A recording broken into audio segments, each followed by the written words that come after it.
Enough! I can't take it any more. The cry echoed through the dark forest, muffling the desperate cries of the babies. With trembling hands, the widowed man pushed the wicker basket onto the damp ground and turned his back, feeling the cold air cut through his skin. He ran, his heart pounding, trying to ignore the sobs that haunted him, but an unexpected gleam in the darkness made him stop. Two amber eyes, enormous and mesmerizing, emerged from the shadows, fixing him with an intensity that chilled his soul. And what he discovered there would change everyone's destiny forever. The amber eyes belonged to a creature of unparalleled beauty and power. An albino tiger, majestic and ethereal, with its fur white as snow and stripes almost imperceptible, stood there, a few feet away from him. Elias's heart, for that was the widower's name, leaped in his chest, not just from fright, but from a sudden and overwhelming wave of pure terror. He had just abandoned his children in an inhospitable place, and now found himself before a legendary predator. Was this immediate punishment, nature itself exacting its price? The tiger did not move. Its eyes, which had previously fixed on him, now shifted to the wicker basket on the ground, from where the baby's sobs still echoed, though fainter. Elias watched, paralyzed, as the great beast lowered its head, sniffing the air. There was no aggression in its movements, only a strange, almost reverent curiosity.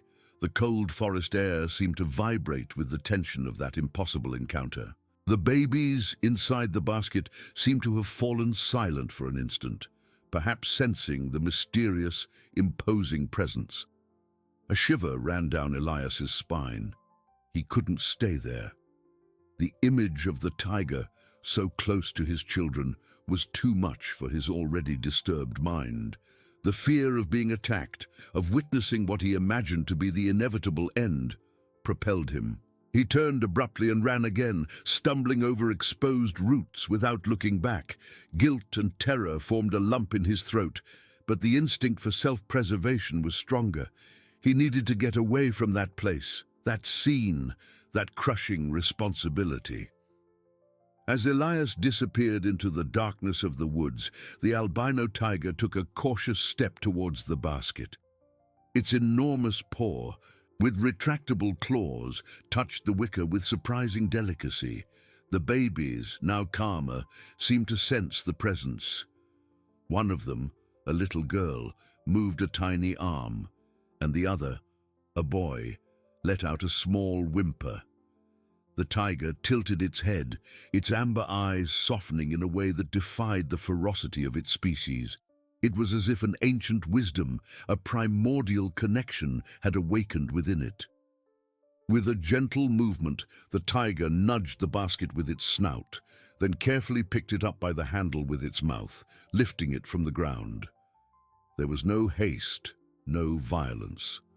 The legendary beast, known for its immense strength and power, acted with the tenderness of a mother.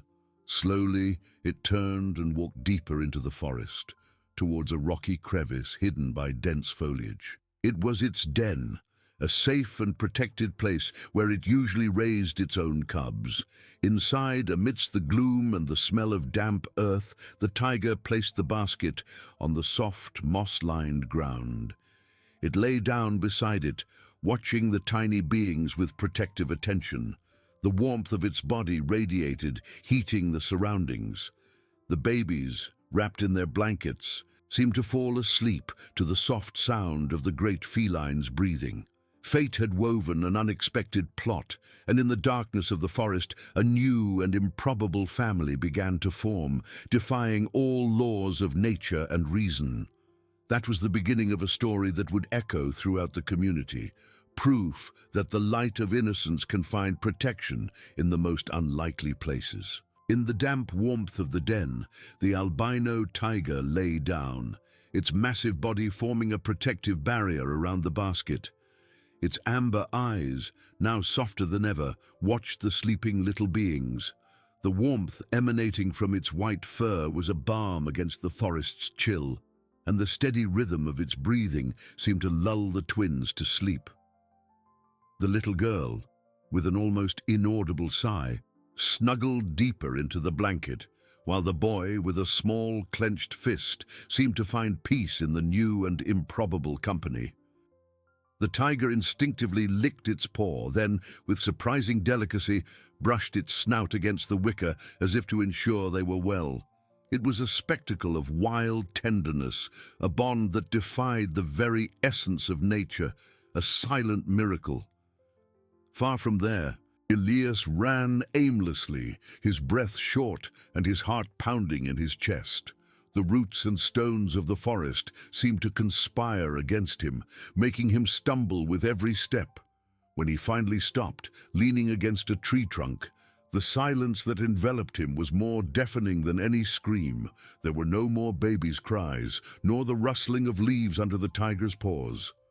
Only emptiness, an emptiness that gnawed at his soul from within.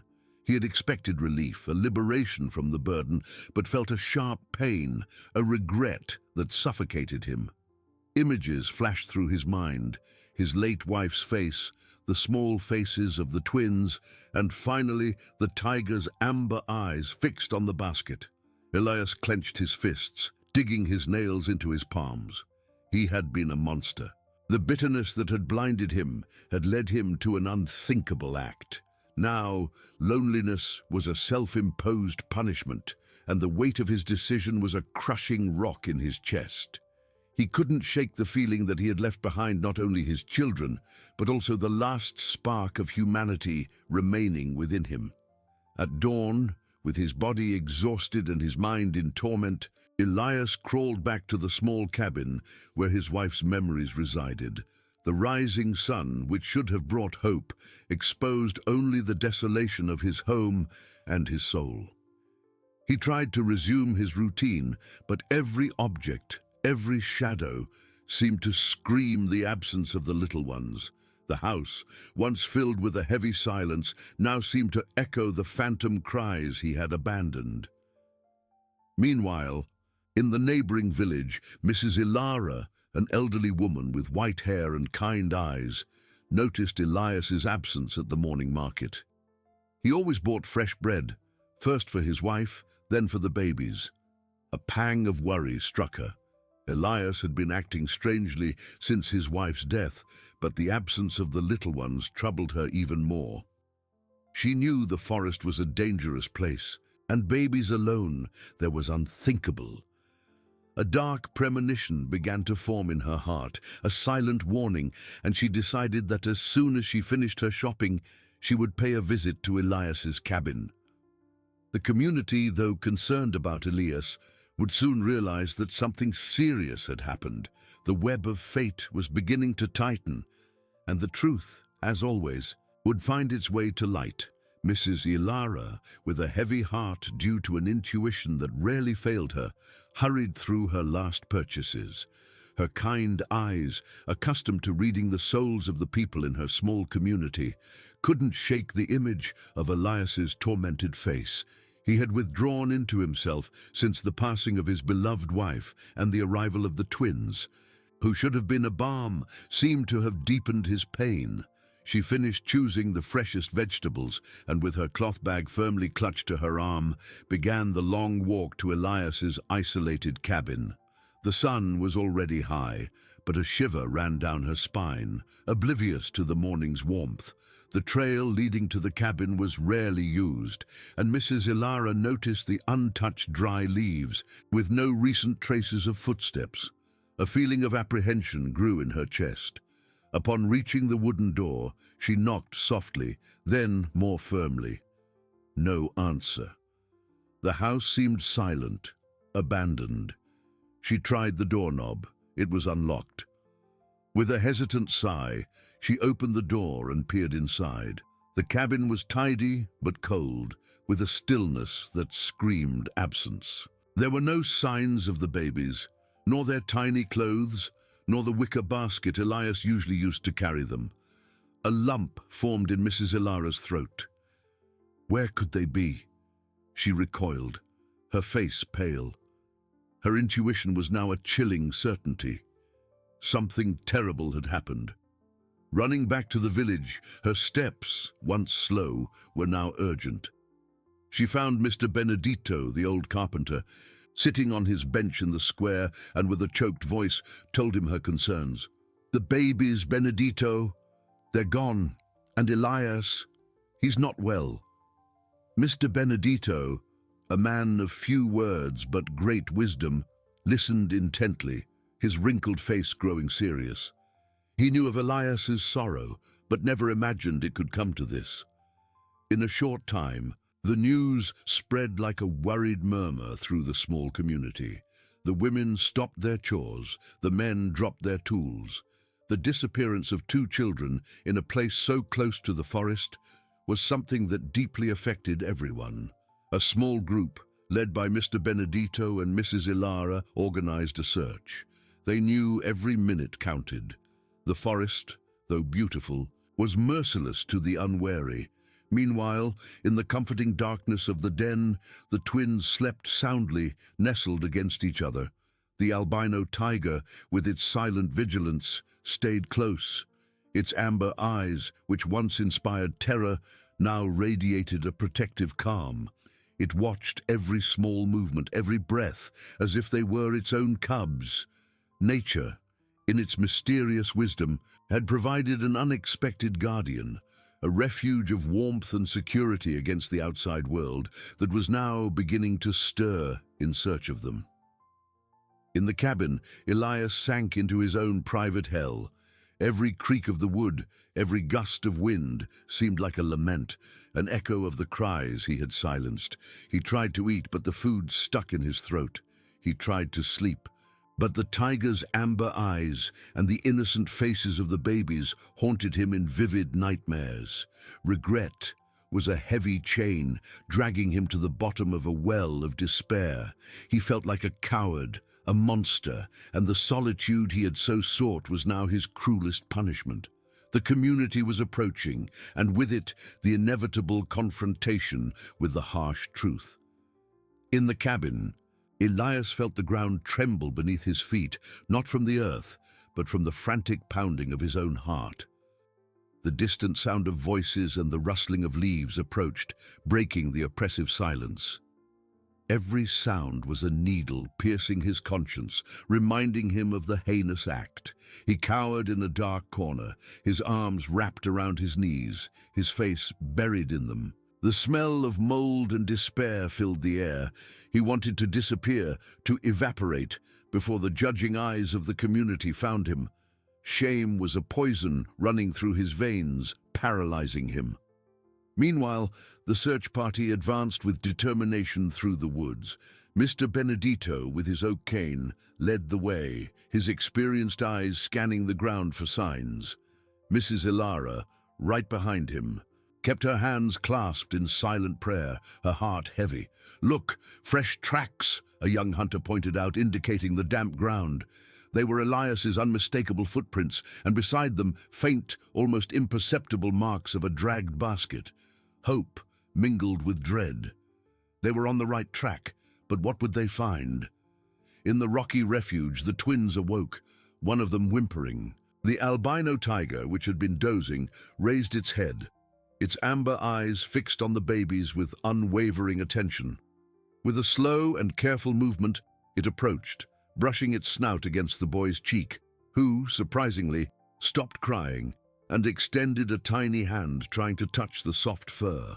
The little girl watching let out a soft giggle. The tiger, in response, licked the baby's tiny hand with a tenderness that belied its wild nature. It was a moment of pure connection, a bond forged in adversity, flourishing in the safety of the den. Outside, the tension mounted. The search party found a scrap of the baby's blanket caught on a branch. Mrs. Ilara picked it up, her eyes welling up. "They were here! They're close!" she exclaimed, her voice choked. Mr. Benedito nodded, his face grim. Elias's footprints became more sparse, but the basket marks continued, now accompanied by others, larger and deeper that none of them could identify. A strange premonition hung in the air. Suddenly, One of the men in the group, the youngest, spotted something among the dense foliage. A crevice in the rock, almost invisible, from which a soft warmth seemed to emanate. He approached cautiously, his heart pounding. The smell of damp earth and something else, something wild, but not threatening, filled the air. He leaned in, trying to peer inside, when a low, deep growl, more a warning than a threat, made him recoil sharply. It was no ordinary animal. In the cabin, Elias heard the growl. It was the tiger. He knew. Panic overwhelmed him.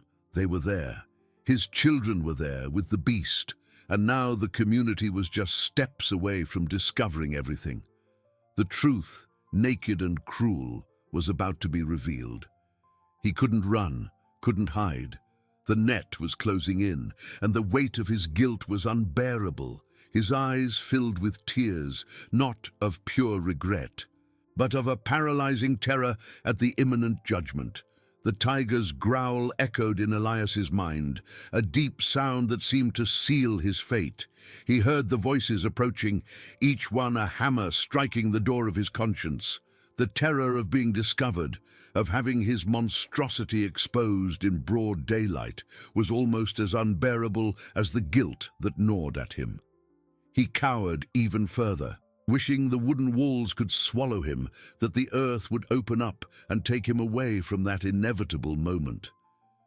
His breathing was shallow, his body trembled uncontrollably, and the image of the tiger's amber eyes, now protective, contrasted painfully with the coldness of his own heart.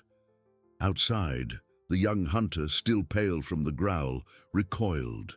But curiosity and concern for the babies were stronger than fear. "There's something in there, Mr. Benedito. Something big," he whispered, his eyes wide. Mrs. Ilara, with a mother's courage, even though they weren't her own, stepped forward. "The babies might be in there. We need to see." Her voice firm, despite the tremor in her hands. Mr. Benedito, with a grave nod, indicated for them to proceed with caution. The rocky crevice was narrow, but allowed one person to pass at a time. The air there was warmer, with a peculiar smell of wild animal and, surprisingly, a faint, sweet scent, almost childlike. The first to peek, Mr. Benedito, stopped abruptly, a muffled cry escaping his lips. His eyes, accustomed to the forest's darkness, took a moment to process the scene. In the center of the den, amidst a bed of moss, lay the wicker basket, and beside it, majestic and serene, the albino tiger with its immaculate white fur.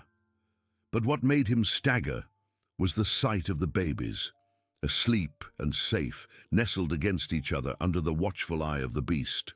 The tiger, sensing their gazes, raised its head, its amber eyes fixed on the intruders, but without any sign of aggression, only unwavering protection.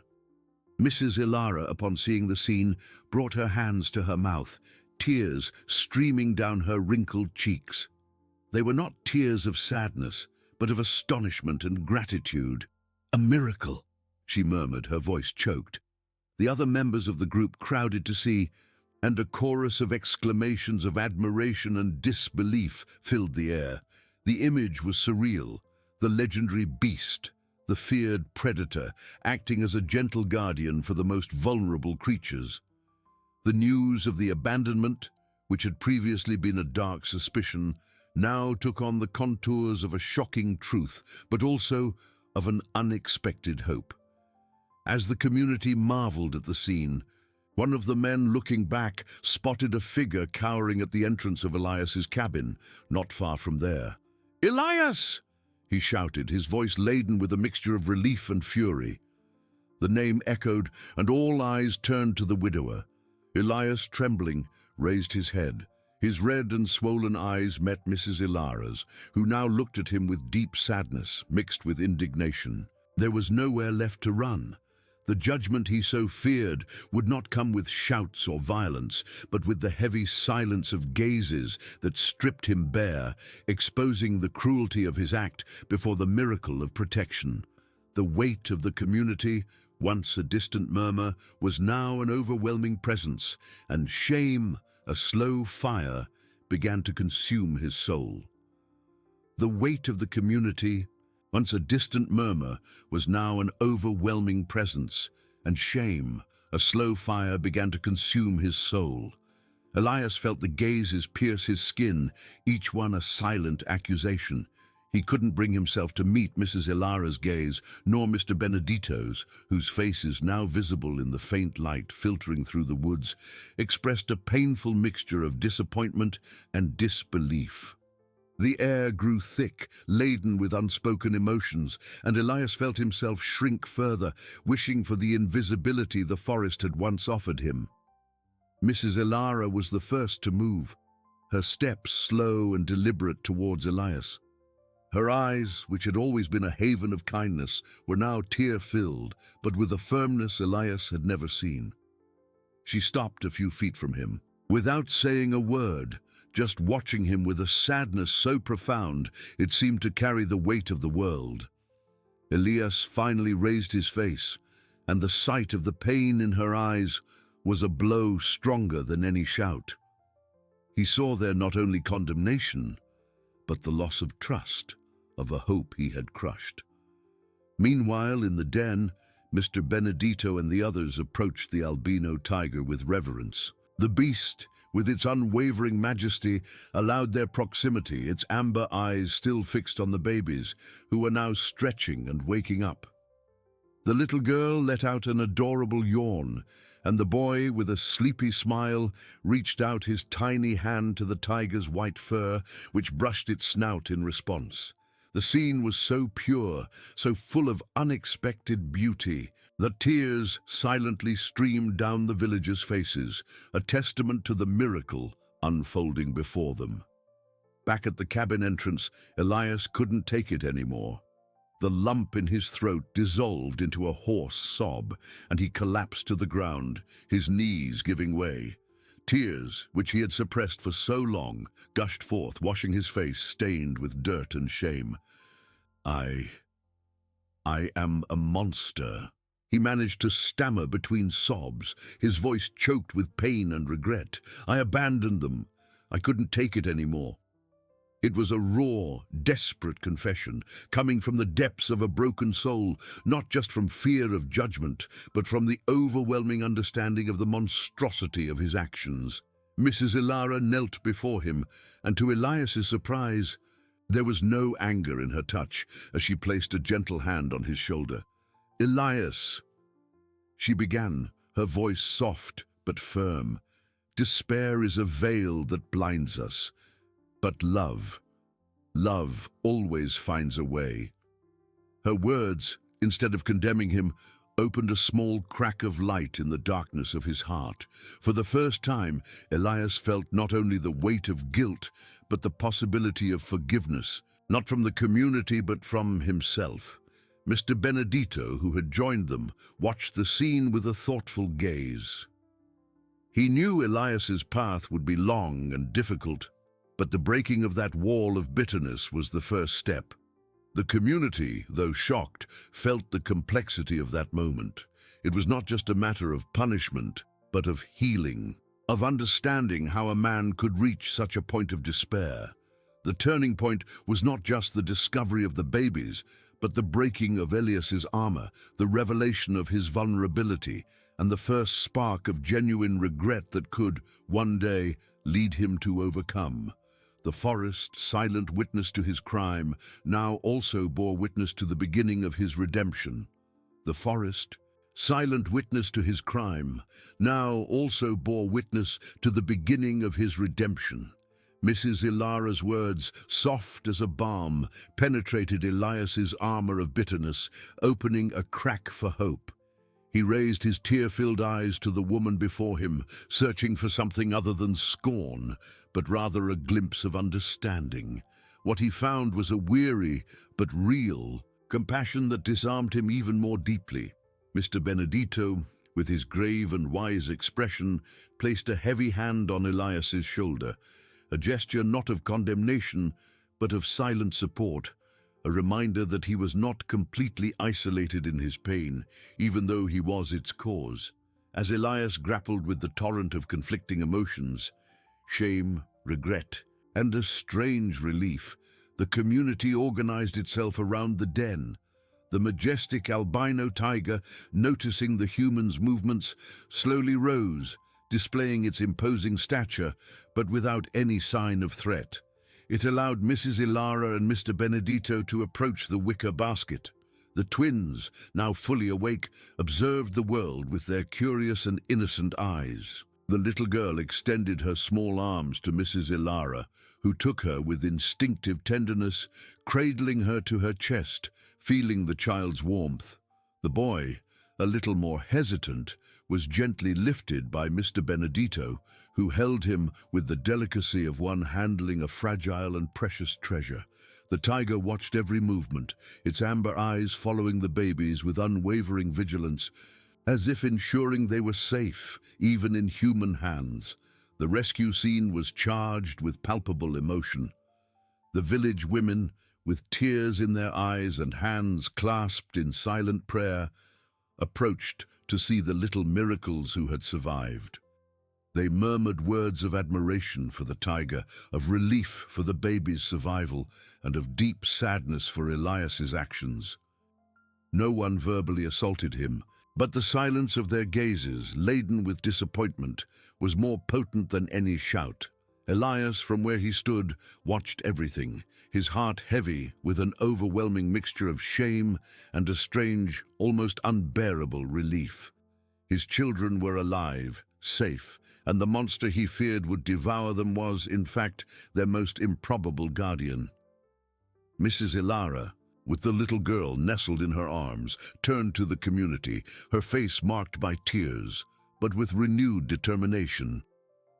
"We need to take them home, warm them and feed them," she said, her voice choked with emotion. "They need love and care. A home." Mr. Benedito, with the boy in his arms, nodded solemnly. The decision of who would care for the babies was clear to everyone. Mrs. Ilara, who had lost her own children in infancy, had a vast heart and a home always full of warmth and welcome. The community, in a gesture of solidarity and altruism, began to disperse, some to prepare Mrs. Ilara's house, others to bring supplies and clothes for the little ones. Elias remained on the ground, feeling the weight of the forest upon him, the smell of damp earth and the cold breeze on his face. He had been stripped of everything, his dignity, his reputation, and even the justification for his bitterness. But, upon seeing the babies in the gentle arms of Mrs. Ilara and Mr. Benedito, a new and painful truth began to form in his heart. Life, despite its cruelty, had given his children a second chance, and perhaps, just perhaps, it could give him one too. Overcoming would not be easy, but the spark of hope, ignited by Ilara's words and the miracle of the tiger, began to shine, faint but persistent, in his previously dark soul. The path back to the village would be long and full of challenges, but no longer solitary. The journey back to the village began. Elias, with slumped shoulders and bowed head, walked a few steps behind the main group. Every dry leaf that crunched under his feet seemed to amplify the sound of his own shame. He dared not look up, fearing the gazes he knew were fixed on his back, gazes of disapproval, of pity, of a silent judgment that was heavier than any shout. Mrs. Ilara, with the little girl nestled in her arms, led the way.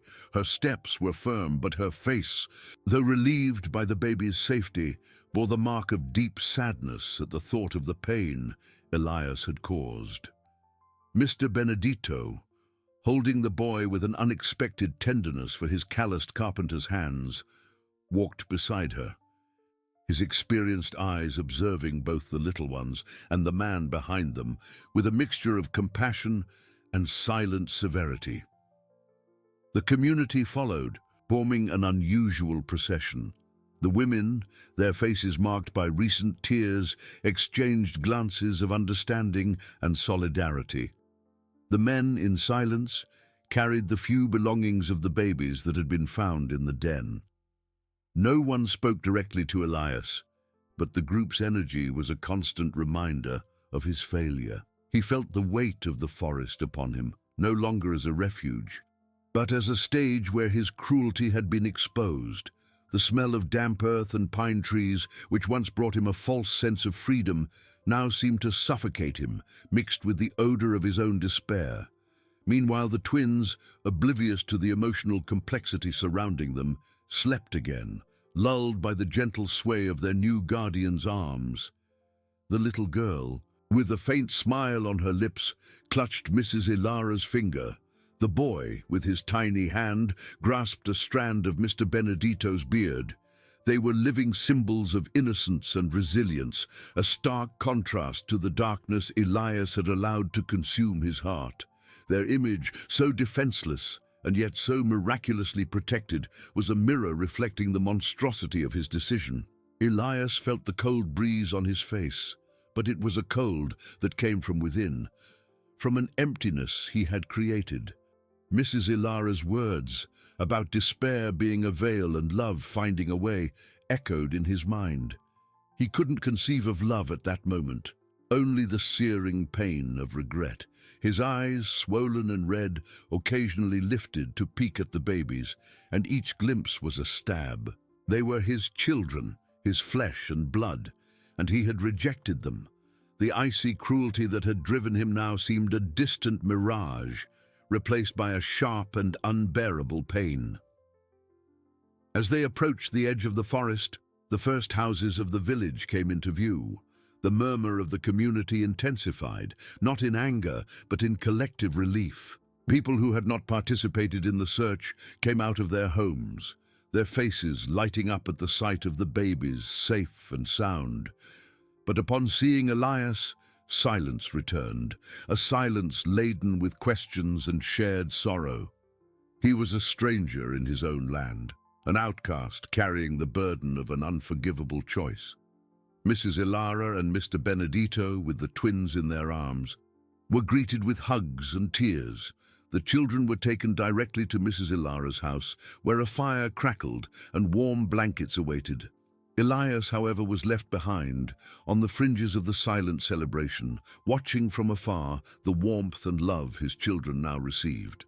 Overcoming would be an arduous path, a journey of rebuilding his soul brick by brick. He knew that forgiveness would not come easily, neither from the community nor from himself, but the spark ignited in the forest, that small flame of hope, was all he had to begin.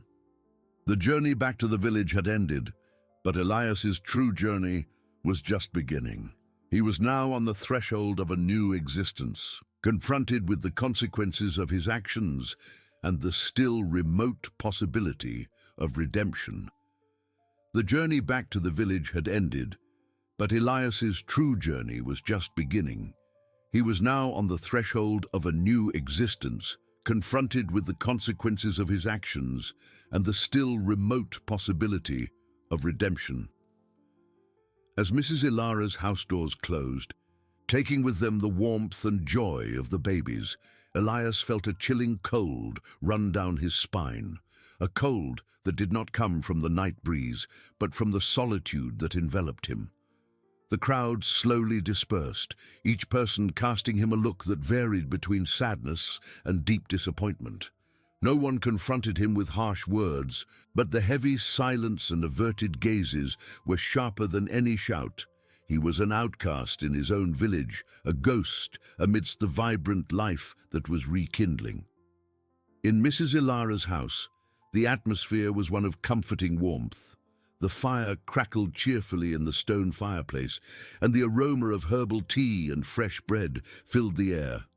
The twins, now clean and dressed in soft clothes the community had quickly provided, were nestled in makeshift cradles, made from baskets lined with warm blankets. The little girl, with her bright eyes, watched Mrs. Ilara with childlike curiosity, while the boy, already asleep, breathed softly, a small fist clenched near his mouth. Mrs. Ilara, with a gentle smile, stroked the girl's forehead, feeling the fullness of a love that had been reborn in her heart. Mr. Benedito, sitting in a rocking chair, watched the scene with a sparkle in his eyes, gratitude and relief painted on his wrinkled face. That home, once quiet, now overflowed with new life, with a hope the babies had brought with them. Elias, in turn, wandered aimlessly through the village streets, which now seemed empty and strange. Every shadow seemed to mock his misery, every lit window a reminder of the warmth he had rejected. He tried to go to his own cabin, but the idea of facing the emptiness of that place, now devoid of his children's presence, was unbearable. The bitterness that had blinded him for so long began to dissolve, giving way to a searing pain of regret. He found himself reliving the moment he left them in the forest, the coldness of his decision, the icy cruelty that had dominated him. Now, the image of the babies in Mrs. Ilara's arms, so loved and protected, was a cruel mirror of his own failure. He stopped near an old oak tree, resting his head against the rough trunk. Tears, which he thought he had shed completely in the forest, returned with renewed intensity. They were no longer tears of terror at judgment, but of a deep and genuine sorrow for what he had done, for the love he had denied. He wondered if he could ever be forgiven, if he could ever forgive himself. Mrs. Ilara's voice echoed in his mind. Despair is a veil that blinds us, but love always finds a way. He didn't know how to find that path, but the seed of hope, planted in that moment of vulnerability, began to sprout in his heart. Night advanced, and Elias remained there, under the pale moonlight, a man who had lost everything, but who, paradoxically, was beginning to find himself. The journey of overcoming would be long and painful, requiring a reconstruction of his soul, brick by brick. He knew that forgiveness would not come easily, neither from the community nor from himself, but the spark ignited in the forest, that small flame of hope, was all he had to begin treading the arduous path back to humanity. Elias remained under the oak, the rough bark scratching his neck, but he barely felt the physical pain. The pain in his chest was much deeper, a black hole of regret that seemed to suck all the light around him. The images of the babies, so small and defenseless, nestled in the tiger's white fur, and then in Mrs. Ilara's gentle arms, replayed in his mind like a cruel film. He had abandoned them. He, their father, had cast them out to die, and nature in its mysterious wisdom had taken them in. The irony was a slow poison, corroding what remained of his self-image. He remembered Mrs. Ilara's face, not with anger, but with a sadness that pierced him to the soul, speaking of disappointment and lost hope. Despair is a veil that blinds us, she had said, and he, indeed, had been blind, enveloped in a dense fog of grief and self-pity that had prevented him from seeing the innocence and life in his own children. He closed his eyes tightly, feeling the weight of the night and his own insignificance crush him. What would he do now? Where would he go? His cabin was there just a few feet away, but it seemed like an empty tomb, a constant reminder of his failure. He clenched his fists, feeling helpless. While Elias struggled in his darkness in Mrs. Ilara's house, life flourished with undeniable sweetness. The fire in the fireplace danced, casting cozy shadows on the wooden walls, and the aroma of a warm stew mingled with the soft scent of baby. The little girl, whom Mrs. Ilara affectionately called Aurora, was awake, her bright blue eyes fixed on the woman's face, a toothless smile appearing on her rosy lips. Mrs. Ilara gently rocked her, singing an old melody her own mother had taught her, her eyes welling up with a deep, contained joy. The boy, who Mr. Benedito had suggested naming Luan, slept soundly in the makeshift cradle, made from a lined basket, his chest rising and falling in a calm and secure rhythm. Mr. Benedito, sitting at the table, sharpened a kitchen knife with slow, precise movements, but his eyes constantly drifted to the babies, a paternal affection overflowing from his gaze. The house was full of neighbors who had come to help, bringing provisions, baby clothes, and, above all, human warmth and solidarity. The village women took turns holding Aurora and Luan, their faces lit up by a pure and contagious joy, each touch a silent prayer of gratitude. It was a celebration of life, resilience, and the community's capacity to love, a vibrant counterpoint to Elias's solitude. Elias finally moved away from the oak. His feet carried him, almost without his permission, in the direction of Mrs. Ilara's house. He dared not approach the door, but stopped at a safe distance, hidden by the shadows of a dense bush, his body tense and hunched. From there he could hear the murmur of voices, soft laughter, and for an instant a baby's cry, quickly soothed. He peeked through the window, and the scene he saw hit him with overwhelming force, like a punch to the gut. Mrs. Ilara, with Aurora in her arms, and Mr. Benedito, holding Luan, sat side by side, surrounded by neighbors.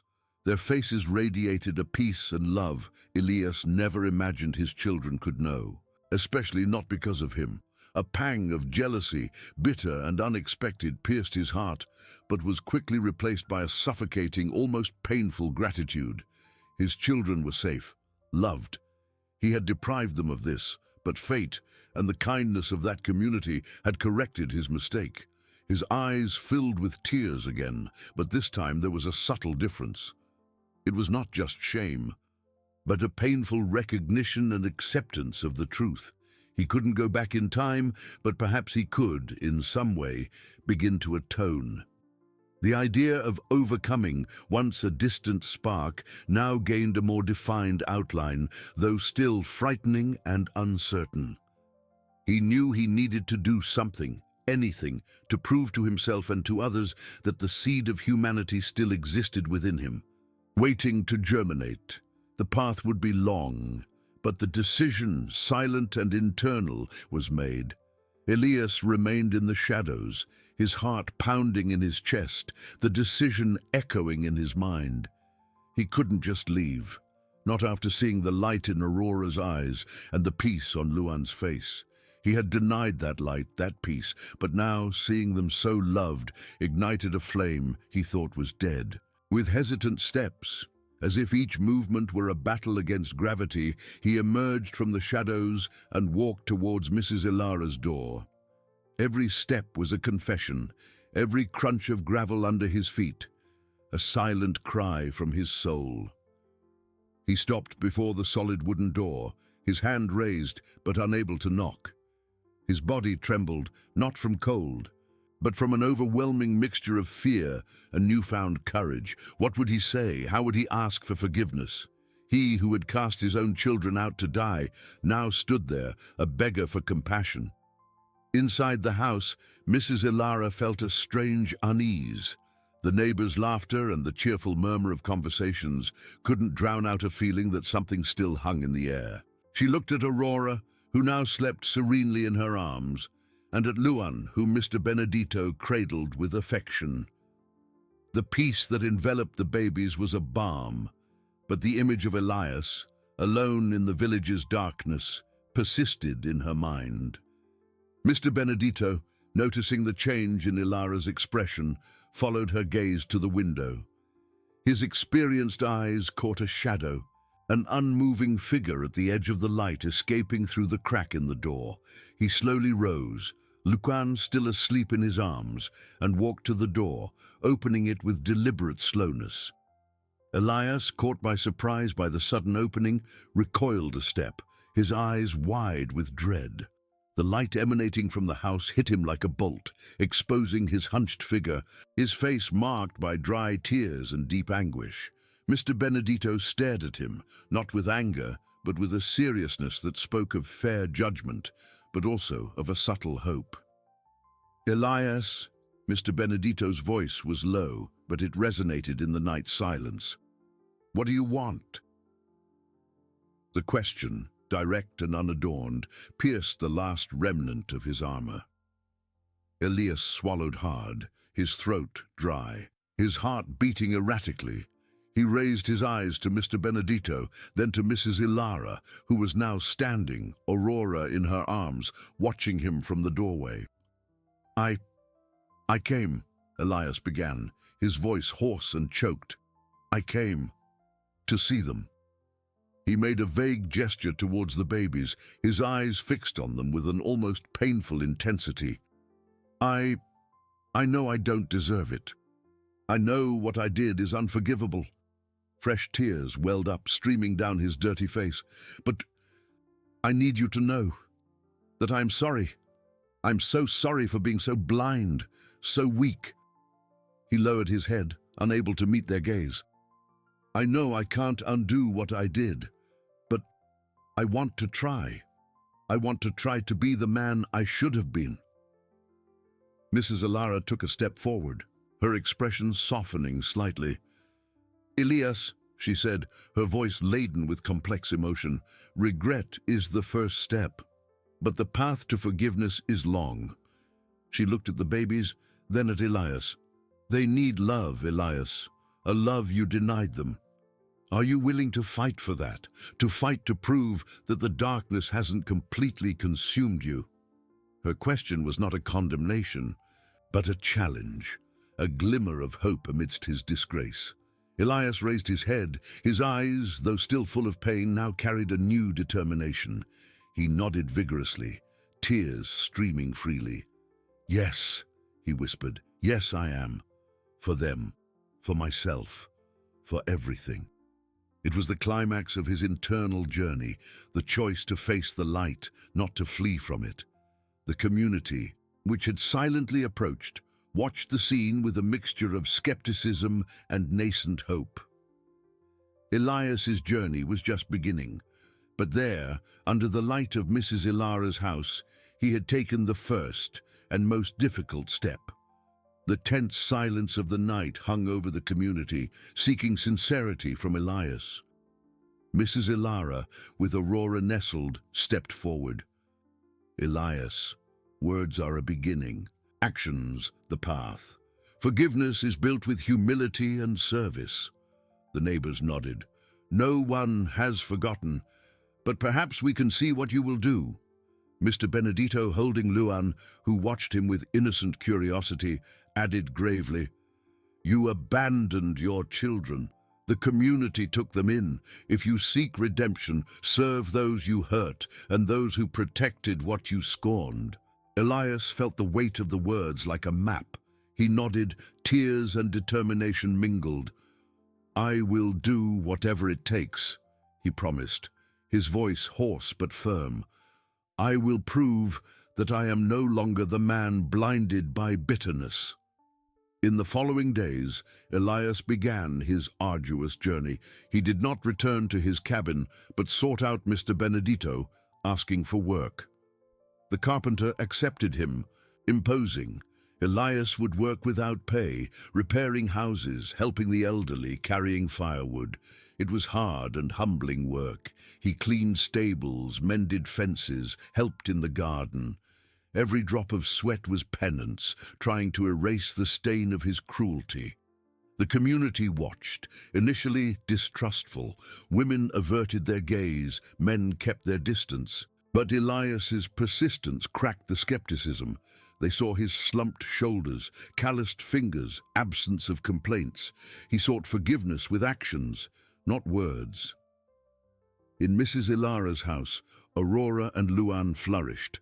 The little girl laughed easily, her blue eyes reflecting love. Luan, quiet, observed the world. They were the center of Ilara's, Benedito's, and the village's life. Elias, in his moments of rest, often found himself nearby, watching from afar. Respecting the barrier he had created, he never got too close. But when Ilara walked the babies in Benedito's stroller, Elias allowed himself a brief glimpse. His eyes filled with a painful tenderness, a love discovered too late, but real and profound. One day, as Elias was repairing Mrs. Margarita's roof, Mrs. Ilara passed by with the twins. Elias froze. She stopped, and their eyes met. There was no anger, only understanding. They are well, Elias, she said gently. growing strong and loved. Elias merely nodded, a lump in his throat. He knew he would never be the father they deserved, but perhaps he could be the man who deserved to see them happy. The community began to open up. An older man invited him for tea. A woman offered fresh bread, small gestures like sunbeams piercing his darkness. He was not forgiven, not yet, but he was being seen. More importantly, he was beginning to forgive himself, one task at a time, one kind glance at a time. Overcoming was not a destination, but a continuous journey, and Elias finally walked it with an open heart. He had found his way back, not to his old life, but to a new existence, built on humility, service, and a silent love for the children fate had given him a second chance to observe. The light of innocence and unexpected protection had indeed prevailed in his life. The light of innocence and unexpected protection had prevailed in his life. Elias continued his journey of reparation day after day, under the watchful but less severe gaze of the village. His days were filled with the sweat of honest labor, his hands, once hesitant, now tools of construction and care.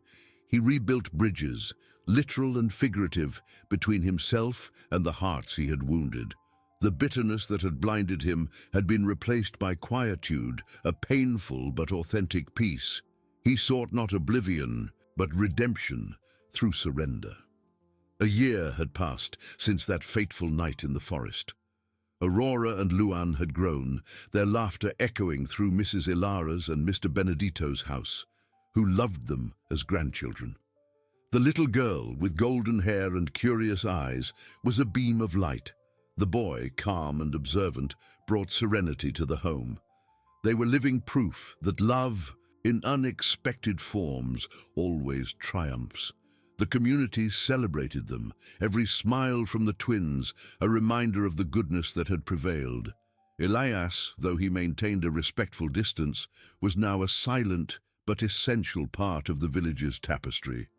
He no longer hid in the shadows. His hard work and humility had, slowly, broken down the barriers. Children no longer fled from him. Adults, over time, began to offer him a nod, a discreet smile. He became the man people turned to for more difficult tasks, urgent repairs, accepting them with gratitude, seeing in each task an opportunity to serve. One spring day, the village gathered for the harvest festival, a celebration of unity. Elias was behind the scenes, helping to set up stalls and carry provisions. For the first time, he did not feel the weight of exclusion. People talked to him, asked for his help, and he responded with a firmer voice, his eyes, once full of shame, now reflecting new dignity. Mrs. Ilara, with Aurora in one hand and Luan in the other, walked through the center of the square. Her eyes met Elias's. She didn't smile openly, but there was warmth in her gaze, a silent recognition of the path he had walked.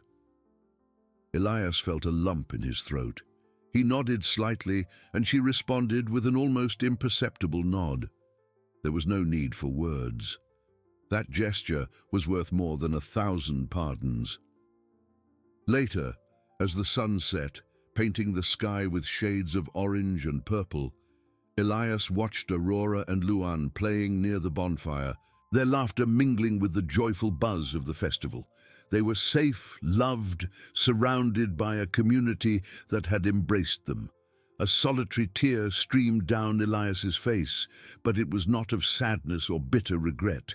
It was a tear of gratitude, acceptance, newfound peace. He had lost much, but gained something immeasurable, the chance to rebuild himself, to find purpose in service and in silent love. He knew he would never be the conventional father, that the shadow of his past would always be there. But he also knew that love, the love he had denied and now felt so deeply for his children, had found a way. He would be the silent guardian, the tireless worker, the man who, through his actions, would prove that darkness can be overcome by the light of redemption and human connection. And in that moment, under the starry sky, Elias felt that, finally, he was home. The journey of overcoming was continuous, but he was no longer alone. He was part of something greater, a living testament to the resilience of the human spirit and the transformative power of love. The sun gilded the horizon, and the aroma of wet earth and flowers filled the village air. Elias, with calloused hands and a sun-weathered face, stacked firewood at Mrs. Margarita's house. His movements were firm, his gaze, once clouded, now reflected serene quietude. He was no longer the recluse. The community, little by little, accepted him not as the father who abandoned, but as the man who redeemed himself, gesture by gesture. That day, Mrs. Ilara and Mr. Benedito had taken Aurora and Luan for a walk in the woods, a ritual the twins adored. Aurora, with golden curls bouncing, pointed at every butterfly, letting out little squeals of delight. Luan, more reserved, watched the movement of the leaves and the flight of birds with curiosity, holding Mr. Benedito's hand. The children's happiness was palpable, a balm for their caregivers, a reminder of the light they had brought to the village. Elias, finishing his task, heard the children's laughter coming from the woods. A soft, melancholic smile appeared on his lips, a mixture of pain and gratitude. He knew they were his children. Without approaching, he allowed himself to absorb the sound, the echo of the life he had almost extinguished. His love for Aurora and Luan was a sweet pain, proof that his wounded heart was still capable of feeling and seeking redemption. Mrs. Margarita, a woman of ancient wisdom, watched Elias with approval. She extended a steaming mug of herbal tea to him. "You've done good work, Elias," she said, her voice soft. "The firewood is perfectly stacked. And your children, they are the joy of this village." Elias accepted the mug, his fingers brushing hers. I try, Mrs. Margarita," he replied, his voice firmer. "I try to be useful, to make amends." She nodded, understanding. "Forgiveness is not asked for, Elias. It is something that is lived, and you have been living it, with every drop of sweat and every act of kindness." That afternoon, Elias was mending the community pasture fence, his muscles tense. Mrs. Ilara and Mr. Benedito returned with the twins. They did not avert their gaze. Mrs. Ilara stopped, a small smile on her lips, and her eyes met Elias's. "Elias," she called, her voice laden with kindness. "Thank you for fixing Mrs. Margarita's roof last week. She's grateful. And Mrs. Clara's garden is also impeccable." Elias raised his head, the hammer in his hands, feeling an unexpected warmth in his chest. "It was my pleasure, Mrs. Ilara," he replied, a blush of embarrassment and gratitude. Aurora, seeing him, let go of Mrs. Ilara's hand and took hesitant steps towards him. Her blue eyes, identical to Elias's, shone with innocent curiosity. Luan, in Mr. Benedito's lap, also watched him. Elias noticed a small nod from the boy. Elias felt his heart clench.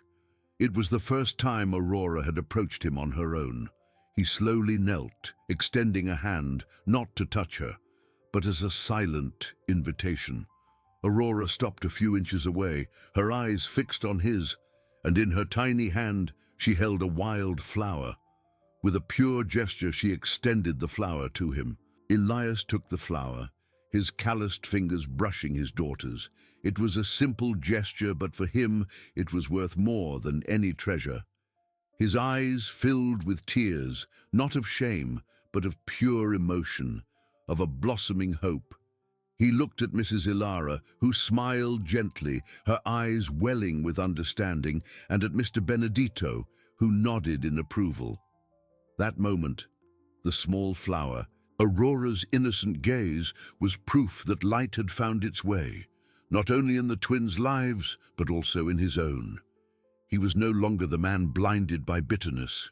He was Elias, the man who, through pain and service, was learning to love and be loved.